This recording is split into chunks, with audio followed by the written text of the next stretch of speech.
के नतीजों पे सबसे पहले मैं मुंबई में रहने वाला एक बिहारी, बिहार के 14 करोड़ नागरिकों को बहुत बहुत बधाई दूंगा, बल्कि उनको मैं प्रणाम करूंगा कि पहली बार चुनाव में ऐसा दिख रहा है कि बिहार के मतदाताओं ने जाति पाति की भावना से ऊपर उठ करके मतदान किया है। बिहार सदियों से जाति पाति के जाल में जकड़ा हुआ है। वहां जब भी वोटिंग होती है तो जातिगत स्तर पर वोटिंग होती है। यादव का उम्मीदवार है तो यादव देंगे, ठाकुर का उम्मीदवार है ठाकुर देंगे, ब्राह्मण तो ब्राह्मण, दलित है तो दलित। पहली बार दिख रहा है, कम से कम महिलाओं में तो जबरदस्त दिखा। 1.5 करोड़ महिलाओं को जीविका दीदी का एक उपहार दिया गया था और वो जीविका दीदी की वजह से तमाम महिलाओं ने जाति पाति की भावना से ऊपर उठ करके दिया। यह एक क्रांतिकारी चुनाव है और यह नतीजा भी क्रांतिकारी है। दूसरा बड़ा मुद्दा यह है कि 20 वर्षों से नीतीश कुमार जी वहां मुख्यमंत्री हैं।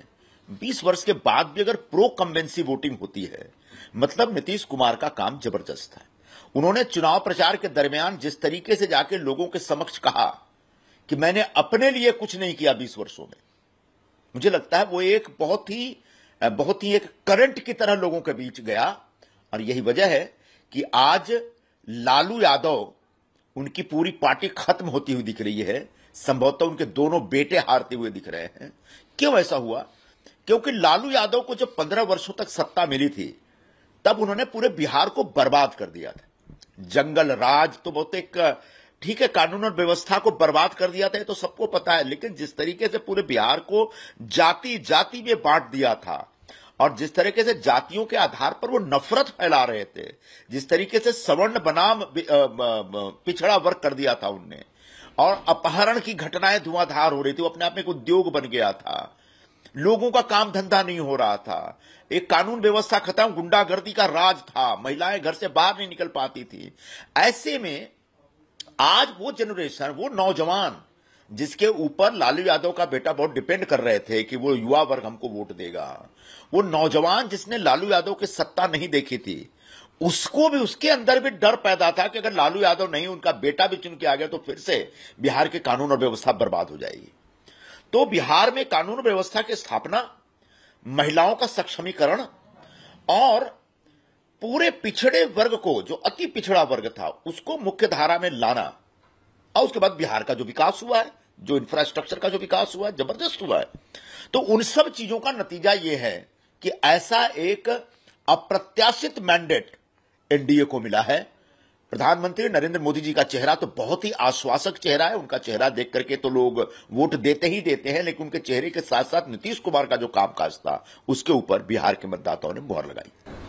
कांग्रेस के नेता है पवन खेरा, उनका बयान आया कि ये जो चुनाव है ये बिहार की जनता और इलेक्शन कमीशन के बीच में है। इस तरह कांग्रेस पार्टी को अपनी इन बेवकूफियों से बाज आना चाहिए।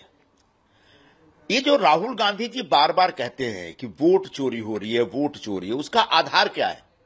उसका आधार यह है कि जो रिपीट वोटर्स हैं या जो मर चुके वोटर्स हैं, वो उनका दुरुपयोग होता है, या फर्जी वोटर बनाए गए।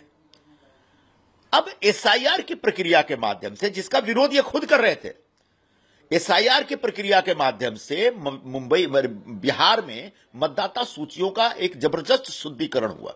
67 लाख ऐसे फर्जी मतदाताओं को, या जो रिपीट वोटर्स थे, उनके नाम निकाल दिए गए। मतलब अगर आप कहते हैं कि रिपीट वोटर्स और फर्जी वोटरों के जरिए बीजेपी वोट, तथाकथित तौर पर वोट चोरी करती है, तो यहां तो वो भी स्कोप नहीं था। 67 लाख वोटर निकाल दिए गए, मतलब फर्जी वोटर थे ही नहीं। और जिस तरीके से महिलाएं लंबी लंबी 2-2, 5-5 किलोमीटर लंबी कतार में लग के लाइन लगा करके वोट डाल रही थी, वो सामान्य सी बात थी। उसको आप वोट चोरी कहते हैं? तो बार बार वोट चोरी या चुनाव आयोग या पूरी चुनाव प्रक्रिया के ऊपर शक पैदा करके आप बिहार के मतदाताओं का अपमान कर रहे हैं। उन लोगों ने घरों से निकल करके नीतीश कुमार की सत्ता को अपनी तरफ से एक प्रशंसा करते हुए समर्थन दिया है। उस समर्थन के भाव को अगर आप चोरी कहते हैं या चुनाव प्रक्रिया की धांधली कहते हैं, तो मुझे लगता है अभी कांग्रेस को और तबाह होना बाकी है, अभी कांग्रेस को और उद्ध्वस्त होना है, बर्बाद होना है।